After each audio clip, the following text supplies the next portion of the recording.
This is the 8-9 combo. I'm Brett McKay. This is not Harry Jones. This is the Telegraph's Charlie Morgan. Hello, mate. How are you? Hi, Brett. Thanks for having me, mate. In crazy circumstances, but we'll plow on. The crazy circumstances are that Harry Jones has been in hospital and is actually still in hospital. So unable to join us right at this point in time. There's a very slight chance he might pop in through this little half-hour chat. We've done the Weekend Post Mortem this week. We've had a great midweek rugby chat with Hugh Griffin as well, and you should all definitely go and check them out if you've not already. Add them to your playlist. But here we are again. It's a bonus pod week following the British and Irish Lions squad announcement on Thursday afternoon in London. And whilst it's not quite a post-mortem we're going to do on the announcement, it is wonderful, mate, to have you here for a proper dissection of the squad announcement. So thank you so much for giving us some time. No worries. I can confirm I've seen Harry's return to play protocols, his discharge protocols, and there are a few of them, aren't there? So, you know. There are, yeah. It's a good reason that he's not joining us initially. And harder to get back on the field than if he was actually playing rugby, evidently. So that's all right. That's all right. You were there. You were at the announcement. Talk us through it, because it was sort of, it was a funny old event, I've got to say. I think I know a lot of work went into this, and I know that no doubt. I think the endeavor was really a really kind of noble one. It was a really good idea to do something different, to build hype, to actually harness the hype of what it is, because the selection is, I'm really fascinated to see how the hype of this selection compares to the sort of peak of the hype when the actual rugby goes on, and whether this, because this is the whole, you know, this is what really builds up over the previous sort of year or so. When it becomes from the Lions year, this is when the opinions start going out there, squads getting picked left, right and centre, and I'm so relieved that I don't have to do that for another couple of weeks. But to harness that was definitely right. I wonder just whether there was a bit sort of the content that they got through. Some of it was really good, you know, getting the coaches out onto the stage, the sort of assistant coaches, that was excellent. So John Fogarty and Alan Hawks' show, really, to pair of really charismatic guys, and then the other four guys came on afterwards and were sort of able to say how tough the calls were and how drained they were actually watching it. There was a fair bit of other stuff that went on around it, which made me feel a little bit like they were trying to justify the prices of those tickets, when actually a lot of people were just mad for the selections themselves and were happy to just be there for that bit. I spoke to a couple who'd come down from Edinburgh that morning. Wow.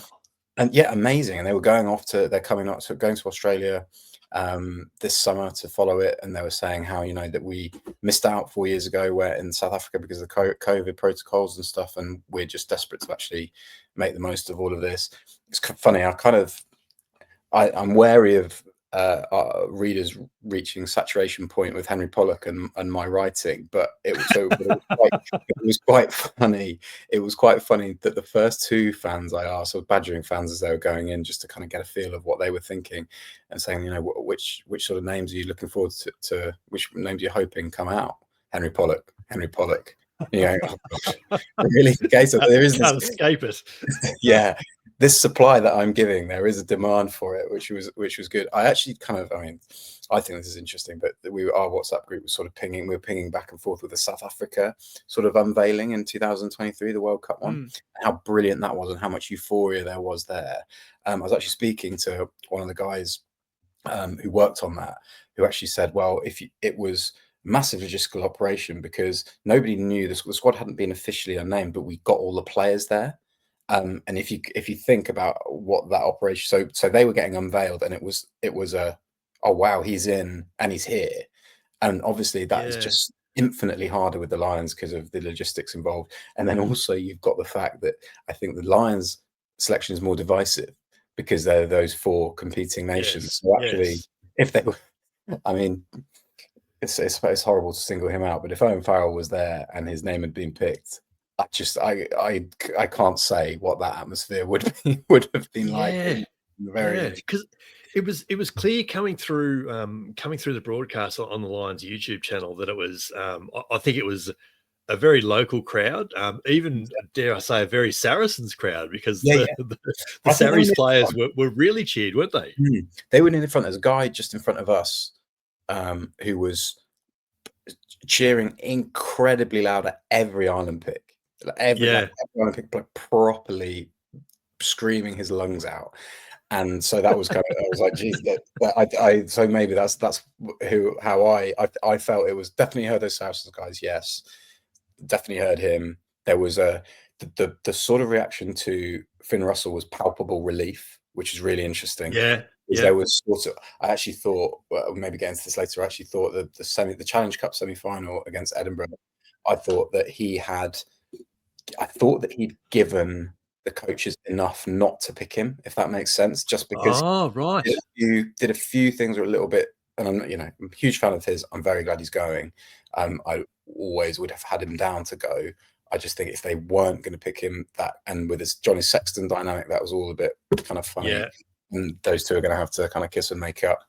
But I just thought that there was maybe enough for them to justify not picking him. But massive relief in the room that he was, and that was another interesting dynamic. I have to say, the two biggest cheers, and this is probably plays into it being in England, but Henry Pollock and Marcus Smith were the biggest cheers by a long way. And actually, I think those two picks invigorated it as a squad a fair bit as well. But just a very interesting, and hats off to the Lions for trying to do something different. Hats off to the Lions for harnessing what is really special and unique about what they actually are. Certainly the intent was there. I think with the way it started, it was quite slow, and I mean, we were picking between the three of us. Come on, get on with it. It was like what's the whole thing about, and it was great to have Alan Wynne-Jones there, and so there was almost an element in naming Maro Itoje as captain, and there was almost this element of dare I say it, like the Masters golf, here I am to present the green jacket to you, and so I didn't mind that, but then there was the montage of the great captains from Gavin Hastings all the way up to Alan Wynne-Jones, and he appears, and then they talk to him for a few minutes. It was like, get on with it. It was all a bit weird. The underlying thing in naming Maro Itoje captain was that Caelan Doris hasn't been named at all. So have we had an official call on his injury and how long he's going to be out for now? It sounds, I think, as bleak as it sounds as definitive as it can be at this stage. Yeah, 4 months, I think, seems to be the best case scenario, which would clearly be kind of terminal. 4 months he's missing it completely, isn't he? Yeah, right. So there are what is quite interesting is that Andy Fowler's kind of explicitly left open 2 spots. He's saying that there are potentially 2 official spots to add to that squad of 38, 21, right. 17 backs.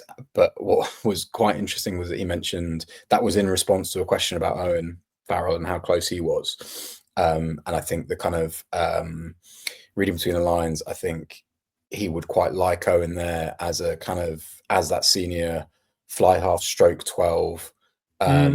Because when he does play 12, there aren't really 12s like him. I wouldn't say that with that sort of passing range. Although Sione Tuipulotu is a super special player with a lot of passing range and a lot of playmaking ability.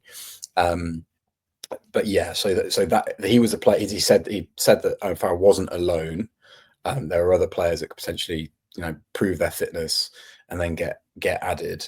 But that was the other kind of thing, was that it was sort of this is the squad, but there are also 2 more picks potentially, and there are loads of scheduling to go with the domestic finals happening. The URC and the Premiership finals are 6 days before that first game against Argentina, so that's a bit tricky.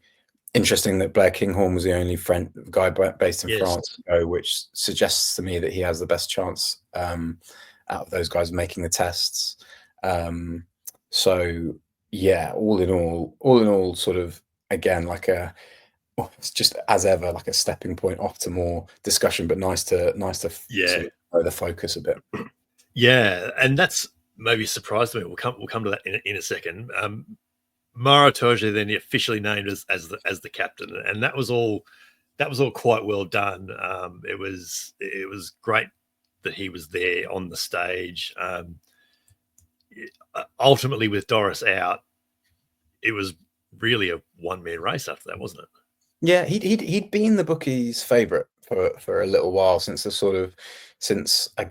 Ireland losing to France at the back end of the Six Nations and finishing the Six Nations slightly flat, and England finishing it really well, with four wins on the bounce. And he has been doing the same job for Saracens, and he has got a really. I did a piece with referees about refereeing Maro Itoje before the Six Nations, and they all said it. Yeah, his manner is brilliant. Like on the pitch, his manner is super calm, non-confrontational, and I think his stock has just risen really in that regard. He's had. I always feel that he's sort of the victim of him just being so relentlessly consistent with 8 out of 10 performances that if he drops a 7.5, it's what's wrong with Maro Itoje? Yeah. He seems to have gone off a bit, doesn't he? Yeah, seems to have gone off the ball. Yeah, so I think he's just he's being very, very consistent. I don't think many would argue that he will start the tests, and that's quite important. I think just as a starting point for the captain, because then you get a bit of confusion if they're not there or if they're battling for their place. Yeah. So yeah, I really kind of not this inevitable because there's clearly so much competition for a role, such a prestigious role as that, but it feels like he's fulfilling sort of what he was always threatening to do with just the trajectory he was on as a player. So as you say, 21 forwards, 17 backs. We might start with the forwards, and if there's a question of who are you most surprised to see, I think the surprising bit for me was that there was only 38 named, because I was expecting. I mean, obviously there is scope for it to be 40, but I was expecting maybe even 45. I was sort of expecting it was going to be a fairly big squad, and we've certainly heard coaches in World Cup years talking about wanting to have 3 complete 15s at their disposal to train. So was there a surprise for you amongst the forwards? On the numbers, yeah, that's a good point. I think that's a 3-3-3 in the front row. That's going to test durability, especially if there's an early injury to a tight head on a Wednesday. The next Saturday is going to be really tough. Yes. So that's where potentially a couple of those additions come in. The challenge that line squads have always got, and the example of bad practice held up is 2005, where Clive Woodward took 50, and I think there was just such a separation between the midweek and the sort of gun test team. Yeah. That really felt like 2 different tours. Is what the kind of feedback that came back. So yeah, on those numbers, interesting that they've loaded up with locks. We were those top 4, so Itoje, Tadhg Beirne, Joe McCarthy, Ollie Chesham always seemed pretty likely, and then you wondered where the 5th would come from. Yes, Scott Cummings. I'm a big fan of Scott Cummings, and I had him to tour sort of November, and then he missed the entire Six Nations with a fractured arm. John DL being there as the Scotland forwards coach might have been influential in just saying, no, this guy will get up to speed, and when he's up to speed, he's going to be excellent. Obviously, I would think that they have one eye on the how Will Skelton is going to potentially propel Wallabies Mauls, and that's going to be he's excellent there. Scott Cummings, James Ryan, I'm pleased for, I have to say, because he's been thereabouts for certainly the last tour. And has been really consistent while sort of becoming slightly more expendable than he was at the start of his career with Ireland, with Tadhg and Joe McCarthy being there. But that seems to me like we could look at what Courtney Laws is doing as a sort of more of a 6 stroke of 4. Actually, they've gone right. Those two guys that have come in, Ryan and Cummings, are out and out locks. Then they're potentially, I think, maybe looking at whether Chesham and Byrne can be the two that do slip to 6, because the back row, because how the back row connects to that. They've got Earl, they've got Pollock, they've got Curry, they've got Morgan. They've got a lot of mobility there. Yes, and that was certainly Harry's thoughts, and we touched on this with Hugh midweek, that are they going to go a lighter, more mobile back row, in which case someone like Ty Byrne at 6 then actually makes a lot of sense. And Harry straight out was saying, well, Byrne's got to play 6 now. As the team's being named, he's saying he's got to play 6. So, yeah. With those guys as well, what else that gives you is it looks like they're loaded to go 6-2. If you think of it, they've got Elliot Davis, they've got Marcus Smith, they've got Blair Kinghorn. Is a seriously accomplished 15. He's actually playing some of his best stuff for Toulouse on the wing, and then he's started test matches at 10. So that's true. An ideal guy to have in your 23. Tommy Freeman, excellent 14-11, and has now started a test match at 13 as well. So there are guys who bring that flexibility that's going to be really handy. Mac Hansen, 15 as well as wing. I felt like he was the call between him and Darcy Graham. If it was between him and Darcy Graham, potentially tough on Darcy Graham, just because I think that if that's maybe they certainly do have a point of difference, and somebody slightly unconventional, I guess, in Marcus Smith, with Marcus Smith's backfield threat. Darcy Graham gives you something really interesting around the breakdown and roaming and around the ruck, which is, I thought, would be a way of really elevating that Lions attack. And he hasn't made the cut yet. There are the sort of heartbreaking thing is that they're naming it this early. There are just going to be injuries for sure. That's it. That's it, isn't it? Yeah. So this group, it won't be this group that heads out to Australia, which is sad, but it's as ever, so it'll be an opportunity for somebody else to come in. Yeah, no doubt. Luke Cowan-Dickie over Jamie George. Yeah, another big one. Was an interesting one, wasn't it? Yeah, I mean, those two. Jamie George was the test hooker in 2017. Luke Cowan-Dickie was the test hooker in 2021. It's the Irish 1-2 that have come through so well that you almost expected them to be there, and then it was one other, or could have been. I thought that as we just touched on there, I thought there could have been more numbers, and if there were more numbers, there could have been a fourth hooker. When you're opening up to like Dowie Lake, Ewan Ashman, Dave Cherry, maybe even sort of Theo Dan, Curtis Langdon, and it's sort of further down the England pecking order. But Luke Cowan-Dickie, just ferocious.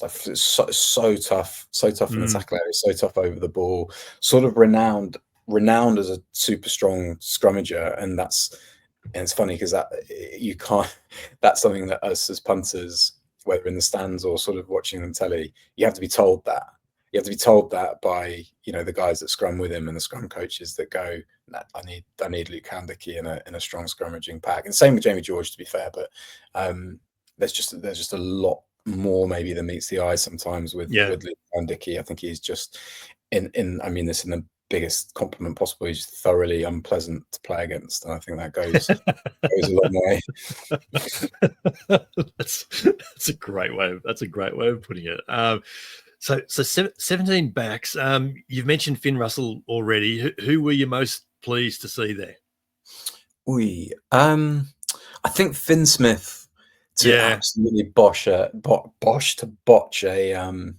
golfing analogy. His performance against Leinster was sort of the clubhouse leader as far as performances from potential test 10s. I thought that was outstanding, and I'm reaffirming just being such a fan of how Finn Russell has rounded out his game, become sort of really shrewd with how he's kicking and biding his time, and he just is so complete as a player now. But Finn Smith is just something about it, just a real steel about him. Mentally, he's tough in defence, and on Saturday he sort of just pulled apart a blitz defense, scored, manufactured a try off his own back off kick return with a running threat that is potentially underrated. He's just an outstanding player. Turns 23 next week, which, as we've discussed, I think over WhatsApp, absolutely disgusting. It's crazy talk. Yeah, but he's not going to make up the numbers there. There's actually his has been my favorite reaction video so far. It was all of the Northampton Saints. It's great. It's so good. So his was special, or seemingly special. I think he's up for interview tomorrow, so we'll get to ask him. But his grandfather was a Lion, and he's given interviews before. He gives really open interviews, just speaks so impressively for a guy that age. But he's sort of speaking about, I used to, my grandma's actually got my grandfather's Lions blazer, and I used to sort of toddle around with it when I was a little kid. And I used to think about, maybe one day I could get a blazer to hang up with my grandfather's blazer. And in this video, because that was fresh in my mind, because I watched it the other day. I was watching him in this video, and he punches the air. So you're like, great. There's no sort of, he's not playing it too cool or whatever. Gets mobbed by his teammates. His teammates sort of give him a bit of room, and you just see that he's sort of, the realization and the emotion really comes over. Yes. And it's just, that range of it is brilliant. I don't know whether might still be a bit hanging from celebrating in Dublin, but it's just really nice. Yeah, there was a little moment before he got mobbed in the team room there, where he's just in his chair just doing this. Like, you can see what it really meant to him just as he got absolutely mobbed there, which was great. It's really nice, and Thomas Williams gave a really good interview as well, where he says, I've been crying. I'm just so proud of myself. And we get that when players retire. Sometimes when they give statements and they are free to express that, I'm really proud of myself. And then we get it sort of with achievements like this. And I think it's just really cool to see it. Thomas Williams was part of the broadcast. They went to him, and I think they went to him early because the line to Mac Hansen off a beach somewhere in Ireland wasn't great. And to which he then admitted, I didn't realize I was doing this. Bundy Archie was supposed to pick up the kids or something. It was all a bit. They were thinking on their feet, weren't they? I don't know why. Yeah, they were. Going, why doesn't he stop? If the signal's he's not going to stop and let the signal sort of exactly. But Thomas Williams, they bought into it, and he the pride, and he was so clearly happy, but he was almost apologetic in that he couldn't articulate it. He didn't know the words that he needed to say to be able to illustrate that, and that was actually brilliant in itself. Yeah, one that's probably better for broadcast, right? You wanted to be seeing a guy struggling to articulate, transcribing it and going, that wouldn't look great in a paper article. But he was, I was going to do a funny about how I'd at some point in the last 2 years picked every one of this Lion squad, but I actually hadn't picked him because I was so intent on on getting Ben White there as sort of Finn Russell's foil. And I wondered whether Thomas Williams's Premiership form, which has been fantastic for Gloucester, I wondered whether that would be enough to sort of trump pretty difficult games for Wales, understandably, because Wales have been under the cosh, and he's not been sort of as prominent. But I'm delighted for him that it has, because he offers something different, really kind of clever short kicking game. So good when he's getting a second touch, as he's shown for Gloucester, who play this really kind of sweeping, exciting brand, and the kind of guy that could just you could see any of those 3 nines being part of the test stuff. I would say you really could. Gibson Park starts off as the front runner, but Alex Mitchell was fantastic against him on Saturday, and Thomas Williams is a fun little wild card to throw in there. Yeah, no doubt. I had the question there about to ask who will dominate the headlines and the debate, but I actually feel like there maybe isn't as much to debate out of this squad now. Like you see the squad there on the list, and again you know that he's only picked 38, and there's maybe a little bit of wiggle room to add a couple of players between now and June when they come to Australia. But I'm not sure there's actually much contention about that squad there now.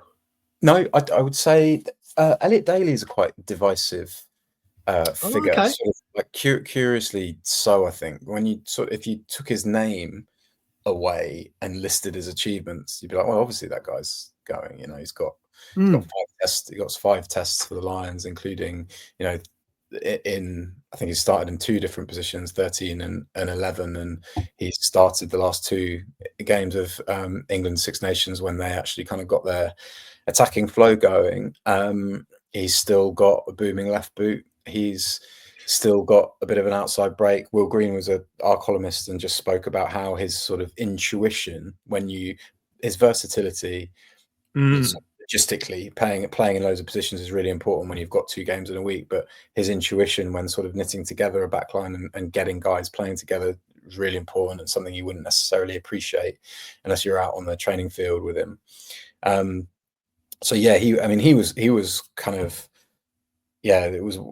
I'm not sure you definitely.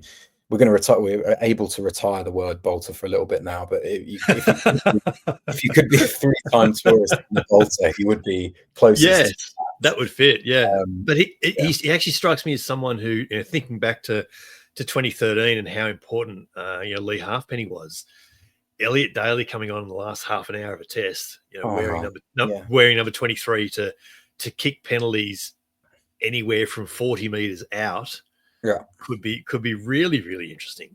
Yeah, those Lions. When I think of Lions tests, I just think about how much tension there is in those games, and in and around, you're bang on in and around the halfway line, you know, and just there'll be someone all over balance trying to jackal, or someone will lose their balance, and you know it's 3 points. And you're right, those are, you know, Owen Farrell from halfway 2017, Lee Halfpenny from absolutely anywhere in Oz's half 2013, Morney Stain winning it off a scrum penalty last time. Last time round, exactly right. Yeah. These are big moments, and you want those players in your 23 certainly. And just what was quite interesting was Will Greenwood spoke about going to Australia in 2001. I think I'm right in saying, and he's saying that he ended up having to play 4 of the first 5 games or something like that. And he said, and my ankle fell off because, but if I'd have had an Elliot Daly in the squad, you know, one day if he's predominantly a 15 or 11, if I'm knackered, then he can fill in at 13 for a week here and there. And those things are they're just important. They're just really important in a Lions series. And it looks like with that versatility has really been valued. Absolutely. I even think back to Kurtley Beale's slip over for what would have been the winning kick in 2013. That was a good distance out too. So yeah, it's a good one. Who then was the most unlucky? And I'll throw some names at you. A couple of them we've touched on already, but Harry's thoughts when we were discussing during the announcement, straight away said Ben White, Darcy Graham, Jack Willis, George Ford was a name that he'd been throwing up in the last week or so, and Jamie Ritchie, Rory Darge. Jamie Ritchie was the first name I thought of, actually. Yeah. The back row was ludicrous. Jamie Ritchie Jamie Ritchie was phenomenal. In him and actually the 2 best back rows on the pitch for England Scotland, which was a real dogfight, sort of characterised by breakdown turnovers, was Jamie Ritchie and Ben Curry, and neither of them have gone. And Rory Darge was there in that game as well. And he's not gone.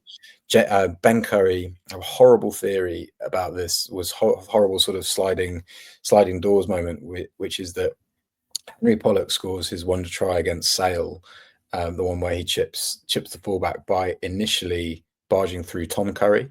I just wonder if Tom Curry makes that tackle on Henry Pollock as his twin brother going on the Lions tour instead of Henry.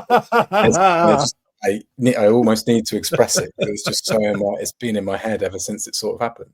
But Ben Curry will now sort of channel all of his energy into, you know, trying to win the Premiership as captain of Sale, and then he'll have a big role in Argentina with England, as will George Ford, who is probably one of, if not the best 10 ever to not travel with the Lions. 99, win a 100th cap in Argentina, has come back to some form. And if you're talking about sort of sliding doors moments, if his drop goal or his penalty goes over against New Zealand in November, that's a potentially different story. But I think the real tough one for him is that he's been such a positive presence seemingly around, or what we hear around England camp, and he is just really he's really good at that. He's selfless, but he's so insightful. He is genuinely like having another coach, and I wonder whether his case would have been more attractive if they weren't bringing Johnny Sexton as a sort of mentor stroke coach. That's a good shout. Yeah. So there's that as well. I wonder whether there was you don't want to bring 3 English fly halves, because that's really sort of leaving them short in Argentina. You never know, do you? But certainly, yeah. So I would say Darcy Graham. Yeah, we've spoken about Darcy Graham, Jamie Ritchie, certainly, Rory Darge. The French guy is the logistics thing, and how good you have to be to get through that. I think the key is that they didn't want too many, because it would have been just more of a distraction and more moving parts. And I think the people that they did, well, the person that they did bring, Blair Kinghorn, just I think his shot at playing in the tests is just so strong that I think that's where he's got through. But he had so many, and there was actually a lot of emphasis on the gear change. Was quite funny, wasn't it, when John Fogarty and Ali Walters were talking, so sort of pissing around, and then one of them went, "But we are really gutted for the players not in." And then they sort of dwelled on that, having like been really mucking about and really sort of telling gags, and then started talking about the players who just missed out and how good they were. And it was like, lads, you needed a buffer question in between. Yeah, we needed a montage video or something to separate that. Yeah, that would have been the place for it. Yeah. Who then quickly, if we're expecting 2 players to be added between now and departure, who do you think most likely fits that? I hate to say it's somebody boring, but somebody like one of the front row, just logistically. I'll tell you what, he's not boring at all. Asher Apoku for draw, really exciting tight head from England, can also cover loose head, so might just be quite handy to have there. If he has a big end to the season for sale. If it's not Owen Farrell, and I just think he has to do too much form-wise for Racing for it to be just be so convincing. I just haven't seen it yet. Racing have been unconvincing as a team, which probably hasn't helped his cause too. They really have, and I'm just not keen on that Owen Farrell pick, I have to say, at all at the minute, unless he really tears down trees. But someone like Tom Jordan might be another utility guy, but plays 10, plays 12. And then maybe more left field would be Fraser Dingwall. So I think they're clearly keen on Owen Farrell being that ball playing centre, as I said. Fraser Dingwall's just had a title blinder for Northampton against Leinster, and would be brilliant guy to come in, super clever, can organise those around him and make everything tick. He's got a big job. He'll want to do a big job in Argentina too. So these guys have got really big opportunities, and it's an exciting summer all around. I love the tours of nations, sort of, that are of guys that are bringing through players underneath the Lions squad as well. That's always exciting. It's going to be fascinating, and then injuries on tour is going to be interesting as well. And again, I think back to 2013, and by the time the Lions got to Canberra and played the Brumbies, there was I feel like there was 3 or 4 guys flew in, like, just for that game. The squad was sort of getting that short, and they were wanting to save guys for the test, that they actually had a couple of major holes. They had to fly guys in basically to join the squad and play that tour game. So, guys that are unlucky now are still going to be absolutely in the frame. So it's going to be interesting. A final thought on the whole thing, how it all went down? I wonder whether as a moment of reflection, I wonder whether I just burned myself out with just being that was, that's probably my really narcissistic kind of final thought. But no, I think seeing people in the flesh. So I'll give you a final thought. So just behind the press box, Miles Harrison was there, who's the famous sort of commentator, and a lot of you'll be so familiar with his tone and his kind of voice from it being attached to all these massive Lions moments, and the sight of fans lining up, but genuinely lining up to get photos with him. Was really sort of, wow, this is pretty cool. So yeah, I think, and speaking, I spoke to a couple, as I said, Ian and Mandy, who'd come down lived in Forfar and got a plane from Edinburgh to be there. Sort of saying, and Mandy was sort of saying, it's Maritoji probably shouts a little bit too much to be captain, and Ian, her husband, I think, was going, but he's next cab off the rank if Doris. I just love that. I love that. That discussion being everywhere. That was really, really wholesome and really nice. Yeah, no, it was good. It was good, and it will be interesting to read the reaction to the announcement event itself over the next couple of days, because it certainly had its moments. I'm sure there'll be a post-mortem of sorts done on that, and there'll be lots of things they think they can do better. The concept as an idea, I think, is fine. Whether they got it completely right in the execution is going to be, but I suppose in the end it doesn't really matter. The biggest talking point is the squad itself, and so it's actually been really good to go through, mate. So thanks so much for giving us some time to go through this, and it's been a big day for you, no doubt. No worries at all. I feel like I had the easy time zone because I've been over one actual day. You guys have had it. I feel like we've been talking about this Lions squad announcement all this week for 2 weeks. It's been a long week. Quite literally, you have been speaking about it, over nocturnally, which is yes, indeed. Yeah, even been longer than me. I've had another early start. That then is our bonus Lions squad announcement dissection done. Thanks so much, mate, for your time. Harry will be back with me to do a post-mortem over the weekend. We're in our socials in the usual places. You can see Charlie's handle there at Charlie Felix on Twitter. He's on Blue Sky as well. Tell us what you think. You can find and follow the 8-9 Combo on Twitter, on Blue Sky, and on YouTube as well, where so many of you have joined us. And if you haven't, just hit that little red button down there in the corner, and you can catch us there as well. Please do share us as far and wide as you can as well. This is the 8-9 Combo, the short side set piece combination you didn't realize you needed in a rugby podcast. I'm Brett McKay. He's Charlie Morgan. And I, at least, will be back in your ears in just a few days' time in the Weekend Post Mortem. This is on you now. Remind me. Come play with us. Come play with us.